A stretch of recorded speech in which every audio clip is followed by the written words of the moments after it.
अमूल ये सिर्फ एक ब्रांड नहीं है, ये हमारे लाइफ का एक पार्ट है। सुबह की चाय से लेके बच्चों के फेवरेट बटर तक अमूल हर घर का एक हिस्सा बन चुका है। अमूल सिर्फ एक ब्रांड नहीं है, ये उन 36 लाख किसानों का एक साथ है जो कि उनको अपना हक दिलाता है। वैसे ये कंपनी शुरू ही इसलिए हुई थी क्योंकि पॉल्सन जैसी बड़ी कंपनियों से डरकर कुछ किसान अपनी जान भी देने लग गए थे। लेकिन फिर जैसे तैसे गुजरात के आनंद गांव में ये रिवॉल्यूशन शुरू हुआ, जिसने ना ही इन किसानों की किस्मत बदली बल्कि हमारे भारत को एक नई पहचान दी। और आज का ये वीडियो आपको लेके जाएगा यही क्रांति के सफर में।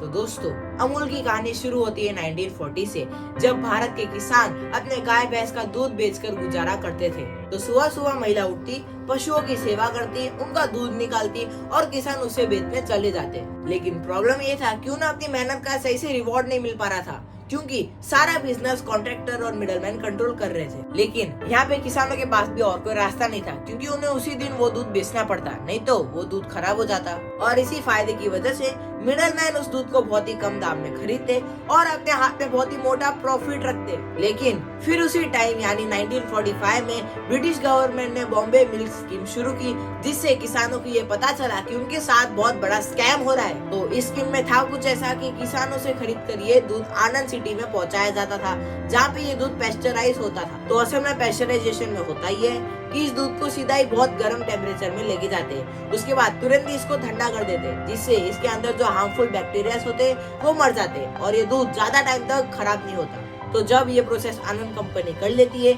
इस दूध को 427 किलोमीटर दूर बॉम्बे में पहुंचाना पड़ता है, जिसका कॉन्ट्रैक्ट मिला था पॉल्सन कंपनी को। तो ये कंपनी इस दूध से बटर और घी बनाती थी, जिसका यूज ब्रिटिश ऑफिसर और इंडिया के कई अमीर लोग करते थे। अब ब्रिटिश गवर्नमेंट ने गुजरात की सारी मिल्क प्रोडक्शन और डिस्ट्रिक्ट का कंट्रोल पॉल्सन कंपनी को दिया हुआ था, इसलिए किसानों को मजबूरन ये दूध इसी कंपनी को बेचना पड़ता था। तो हालत इतनी खराब थी कि अगर मार्केट प्राइस 5 रुपए है तो किसानों को मजबूरन ये दूध 1 या 2 रुपए में बेचना पड़ता था। ये पूरी तरह से एक तरफा सौदा था, क्योंकि ना ही किसानों के पास कोई पावर होती है और ना ही कोई और खरीदार जो कि इनका दूध खरीदे।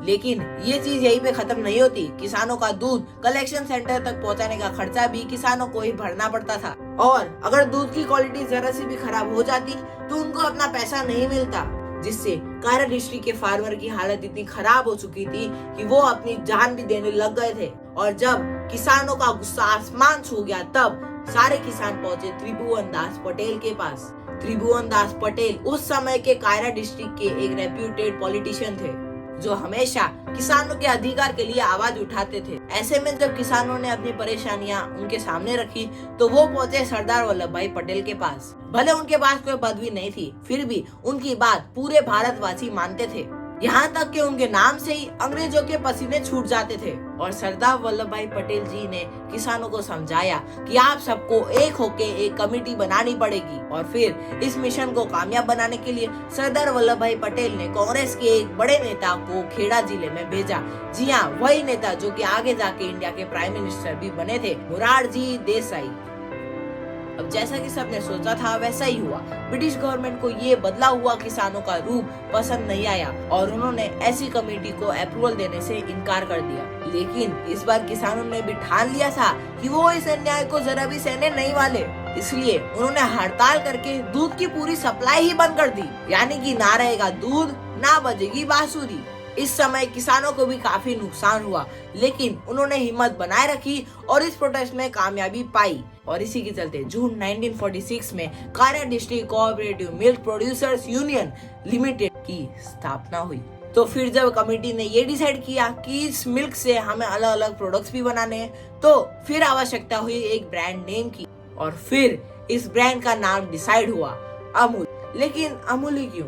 क्योंकि अमूल का मतलब संस्कृत में अमूल्य होता है, जिसका मतलब होता है प्राइसलेस, यानी कि अनमोल।